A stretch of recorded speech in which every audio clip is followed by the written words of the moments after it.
Hello, I decided to make a few videos just to help facilitate self-care in addition to MFR and a little myofascial yoga. And so if you've come to see me, you've probably gotten either some tennis balls and a sock or a pool noodle.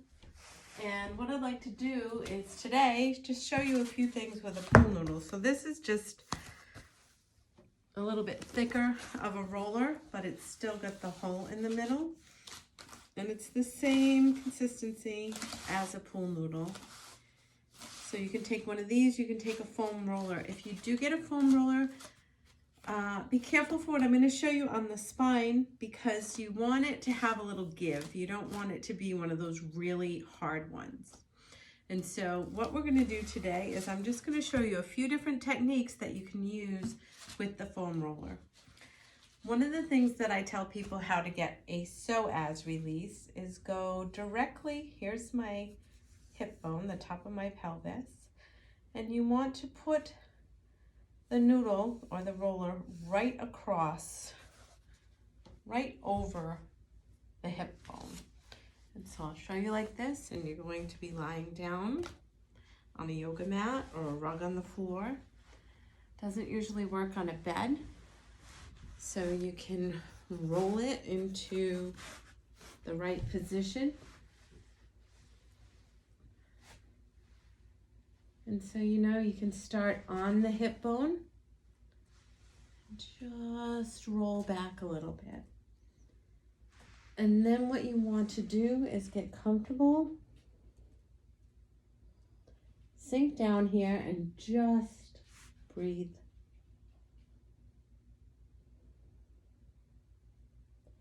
Now for most people, this area is going to be particularly tight. And the psoas wraps from the back of the spine. So really allow the time to sink in and to sink deeply. And you may not have a particularly good concept of time, so set a timer. Set a timer for at least 5 minutes. And when the timer goes off, you may decide that you want to hang here a little longer.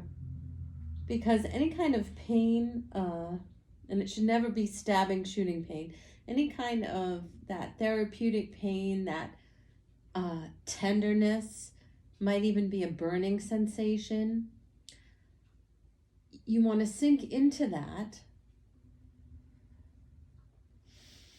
In through the nose, out through the mouth, and just let go and breathe into it. And what do I mean by that? Send your breath. Now, as soon as if you're going to do deep belly breathing, your belly is going to rise up when you do the inhale. And then let the air come completely out from the bottom, from the stomach, all the way up to the lungs. And just that combination of doing deep breaths while compressing on the pool noodle is going to give you amazing results. And so you can just hang here for a little while. And I would do at least 5 minutes a day of one position, but I'm going to show you several positions to do with the pool noodle. And then I might go into another day we'll do with the balls that you can do. So the other thing you can do is to release the sternum. So right in here, right down. Most of us are hunched over like this all day, whether we're on the computer, whether we're driving. And so to open all of this up, also any kind of stresses that we have, any kind of emotional pain that we have, there's a tendency to go like this, just with the body.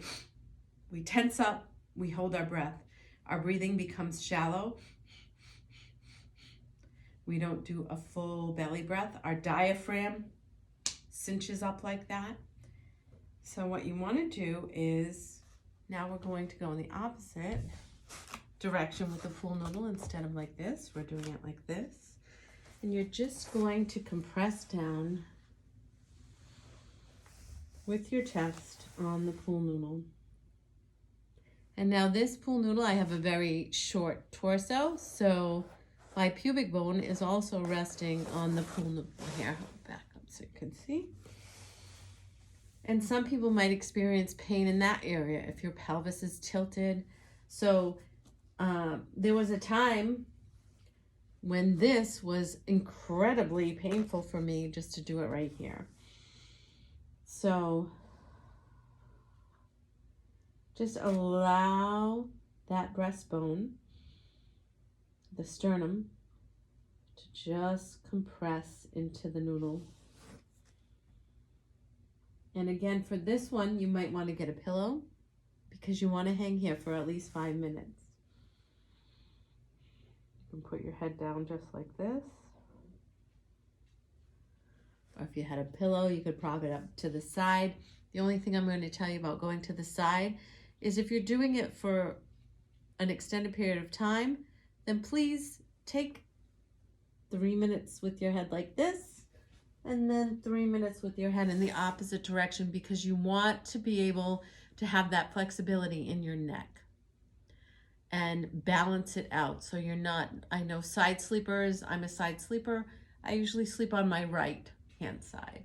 So the idea of it is to bring balance into the body.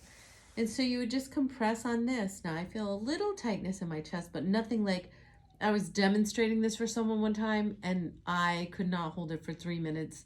It was so painful. And if that's the case, then you take your time and ease into it. So maybe a minute is all you can stand, and that's okay. Tomorrow, do it for another minute, or later on in the day. You can do that. You cannot overtreat. So you can do this multiple times throughout the day. Super helpful. So if I would build my way up to the 3 minute mark and to the 5 minute mark. So that's another great thing that you can do on here. So you have right here, just right above the hip bone, you have the breastbone. And for myself, my pubic bone was also resting on it. And that's fine. I'm going to show you 2 more things that you can do on the back. And I talk about this all the time with people who come into Radiance MFR for sessions. So again, think of this as a T crossbar and this as an I-beam. So I just showed you psoas release with the T crossbar and just releasing the entire chest, the heart chakra, opening that up. And now for the back, we're going to use it as an I-beam now. So my spine is going to be resting on this block. So I'm going to take it like this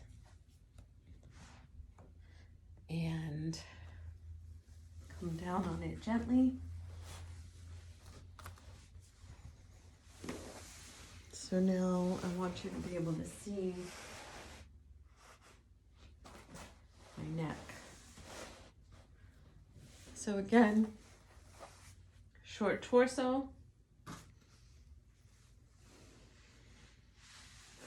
I like to place the end of the pool noodle right up against the occipital ridge right here. Just relax into it.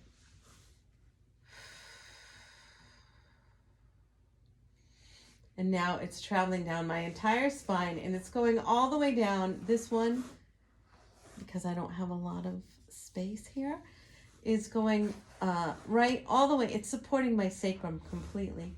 So I have support now at my occiput, and if any of you have had cranial work with me, I often do this as a hold, a cranial hold. And you want to get it in a place that feels good. A good pressure and a good tension. And then once you're situated, so you're not rolling around, and again, this is thicker than the pool noodle, The thick pool noodles are perfect for this. And then you're going to experiment with your arms, just allowing your arms to go out to the side, just like a letter T. And you might just breathe into it. This is a great time to listen to some meditative music, listen to something positive, sounds of nature. And then you can bring your arms up like a Y. And what you're going to do is not only are you decompressing your entire spine, you're getting that support on the occiput, and you don't, if this is uncomfortable for you, you don't have to do this. You can get a pillow, which I have a little half pillow here, and you can set that up. So set up your pillow, have this going down your spine, and your head is supported by a pillow. But again, you can put your arms out to the side, up like this, then the pillow tends to get in the way for that, but that's okay. There's another way you can work with the arms and opening up the chest area.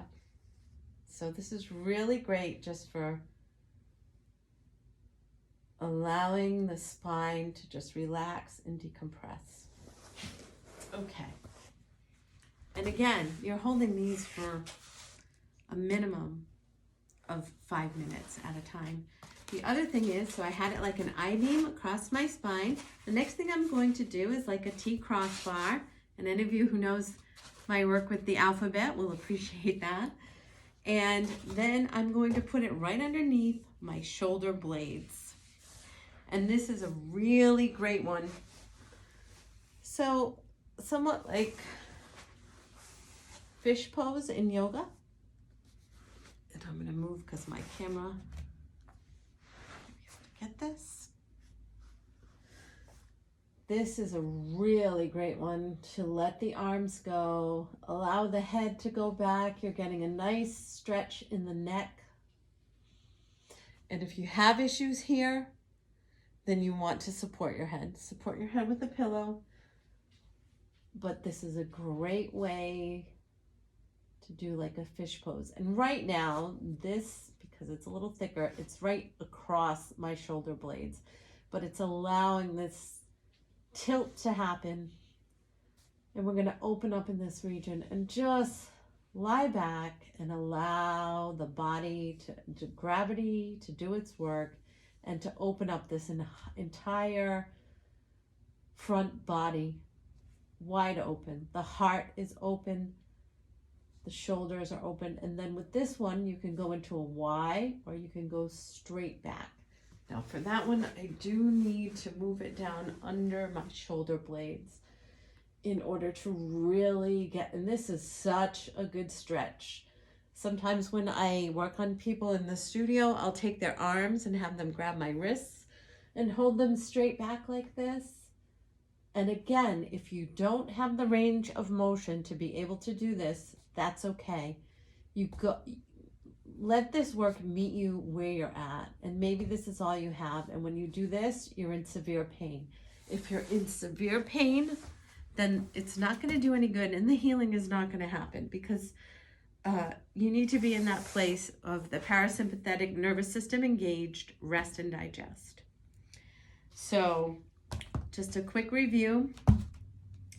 You can do this down the front body like an I-beam, down the back body like an I-beam, just above the hip bone like a T crossbar for the psoas release, and just at or just under the bottom of your shoulder blades in your back to get that back bend fish pose that's opening up the entire chest and neck region and really allowing for some decompression of that area.